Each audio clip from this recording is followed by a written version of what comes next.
Right, good afternoon guys.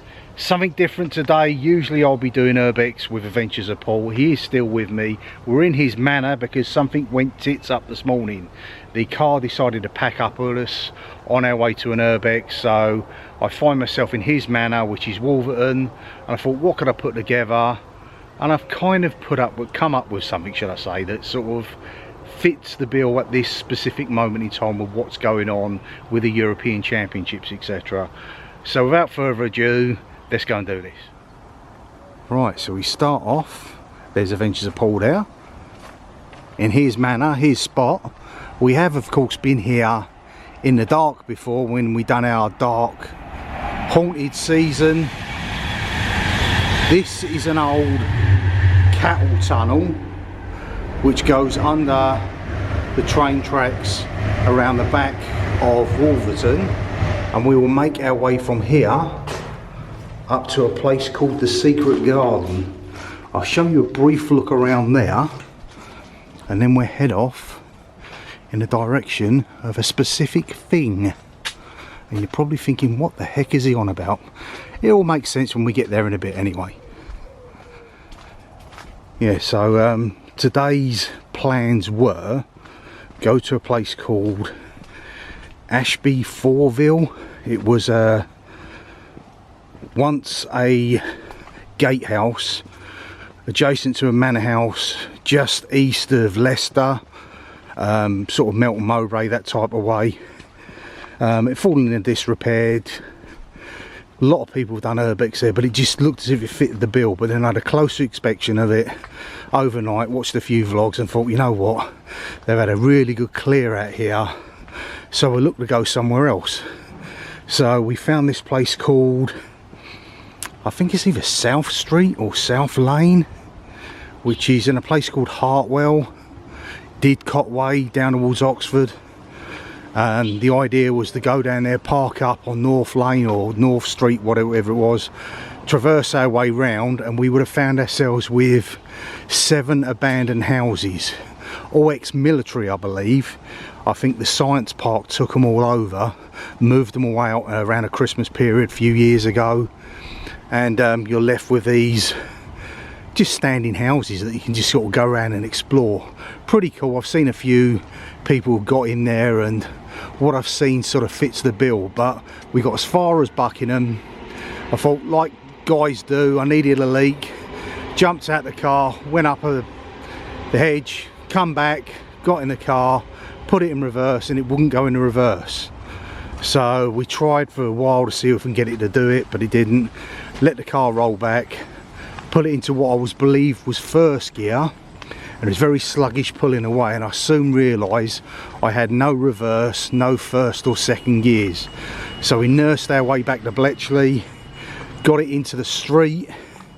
If you're looking here at the side here, this is a mural by Bill Billings. He's like Milton Keynes Banksy, to be honest with you. He's no longer with us, but he'd done so much amazing stuff over the years, most famously the concrete cows, synonymous with Milton Keynes. He done a reproduction of those which stand by Stacey Bushes, the originals by someone called Liz Lay, I believe. I think she was either Canadian or American.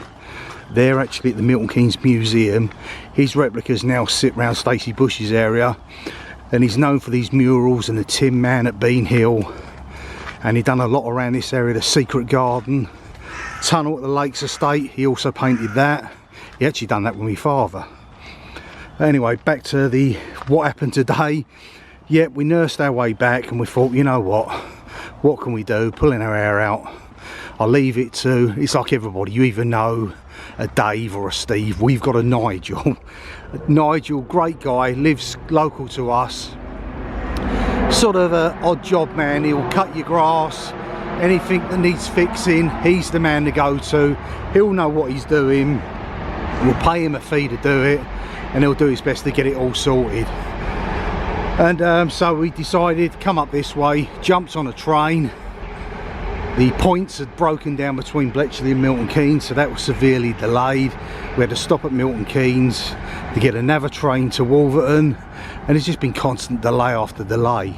But we're here. This is the secret garden. Normally people would just come here for a bit of tranquil peace and quiet. There's a few carvings, a lot of water voles, mice, and unfortunately rats do sort of scurry around this area. But it's still pretty cool. As you can hear, the train line to London in the opposite direction, Birmingham, is there. That is the Grand Union Canal. And we'll just make our way up. It's just got some really quirky bits just lurking within this secret garden area. There used to be a couple of old houses here. I think they were called Hawthorns and Limes, and you could purchase them for about 400 quid, well before my time of course. Centuries old, of which there's just the foundations left. These again, made by that great man Bill Billings. You can actually sit here and watch what I believe would be a TV set. The great man himself done this with students at Radcliffe School.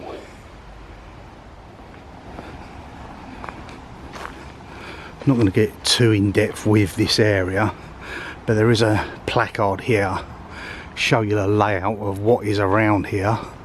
It's quite a big area. You are here, so it just shows you the sheer size. And that's very urbex. Leave nothing but footprints and take nothing but memories. It's like a motto we all live by, if you're doing it properly of course. Yeah, foundations of what would have been once houses sit in this area. It's like a nice peace, tranquil area to sit down, have a spot of lunch. It's what we did, grabbed a meal deal out of Tesco's, come here, Paul done and have one of his crazy challenges. And this would have been scullery area, kitchens, etc. Is that a badger? Could be. But yeah, it's quite cool and unique that they've just decided to dig this bit out and leave it here for everyone to have future enjoyment, if that's of course what you can have around here. Not a lot to it, but it's better than nothing, shall we say. Of course, a lot of greenery, plants, flowers, etc. It is that time of year. Luckily enough, I'm not like Paul. I don't suffer from hay fever as much. I do take a squirt of Beckonese each day, but he does get the sniffs, that's for sure. But yeah, just a quite peaceful and tranquil walkabout, and then we'll make our way towards what I specifically wanted to show you. Bit of a reflection there guys, but that gives you a floor plan of what the Hawthorns and the Limes look like back in the day. I said it was a lot older than me. 1841. That's a good, what, 130 years before my time.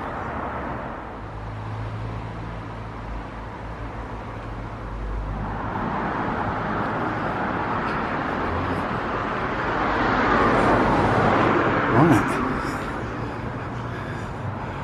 Wolverton Park. This would have been once, many moons ago, your old Wolverton Works.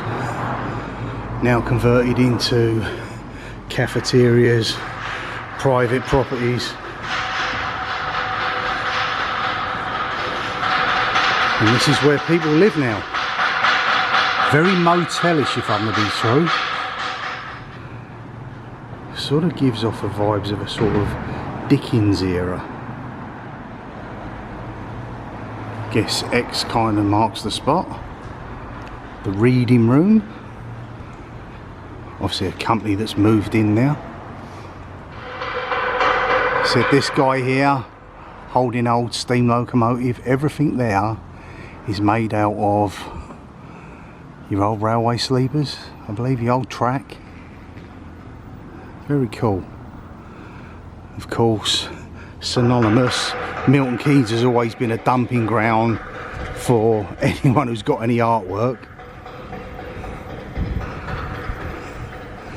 Hate to think of what the prices of property on the canal side would be. They said this all would be the old Wolverton Works to our left hand side. Further beyond that bridge is where the derelict part of it is, where a lot of people who do your abandoned exploring would love to go. The problem is it's so uneasy, stricken state that one swift breeze and the whole lot of collapse on top of you. That'd be a change. Imagine Paul driving us on one of them, he'd crash into everything. Right, we're in the specific spot and people think, what the heck are you on about? It's nothing to do with the railways. As I said, it's something to do with what's going on with the European Championship, spit me teeth out.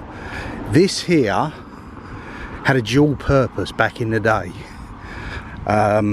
What I'm walking around was once a velodrome, but situated in the middle of that velodrome was a football pitch, and to the side of that football pitch, obviously from back in the day, you'd get terraces, stand. And this very specific spot here where I'm standing, I can see it in the distance there, although that's not quite true. The problem you've got is Milton Keynes Council, in all its wisdom, decided to knock it down and rebuild a replica. Why they done that, God only knows. But this is the home of the oldest roofed football stand in the world. No word of a lie. This is where your roofed stand, your terraces, your seating, etc. all come from this spot. Wolverton Park, home to, back in the day, the Wolverton Tiger Moths. I know a guy, sadly no longer with us, Mark. He was played for them, he was captain of them. Many finals, many championships in lower divisions, schoolboy level. They said, here's a bank of your velodrome. And yeah, it just sits here, laying dormant. Not many people giving it a moment's notice. That's probably why the council actually knocked it down. But this whole area against this back wall here, it was one huge stand, and the roof sort of cut its way in towards the back there, and that there is what it would have looked like. Wouldn't have been green, it was black. But yeah, that's what exactly a replica of what it once was, and its glory and majesty. You can imagine these around the sort of times where you had the Titanic, etc. So all the people in their finery watching the football match. There we go, right there. And the old stand there, how big the roof was. The oldest roofed football stand in the world. Or kind of a replica now. It says here as many as 15,000 people would come here. Not only for your football, but for your velodrome, marching bands, local events. And there's nothing left. Just maybe a mere memory. Paul doing his best to entertain the crowd. But who in their infinite wisdom decides we're going to demolish something and put up an exact replica in its place? Yeah, the view back in the day was pretty decent. The stand itself, very much reminiscent of the old St Mary's. It sort of concertinaed down into a point in the corner along this wall here. Old wooden benches, and then you have wooden seats in this area. All of a bygone era. This here, guys, is the back of your famous Wolverton Works.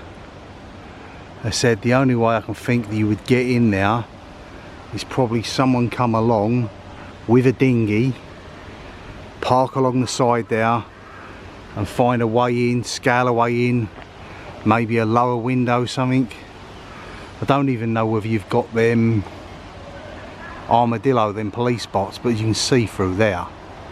I think it's even worth focusing in on the state of it, but there's not a lot to see if you got in there in the first place. But just put it out there to where it is and where we've been today. It's unfortunate we couldn't do our usual urbex, so I was expecting it to be pretty cool. It's just one of those things. Anyway guys, thank you so much for watching. Things will sort themselves out. It's car trouble, everybody gets it. If you had a vehicle in the past, I dare say it's broken down on you. Not a biggie.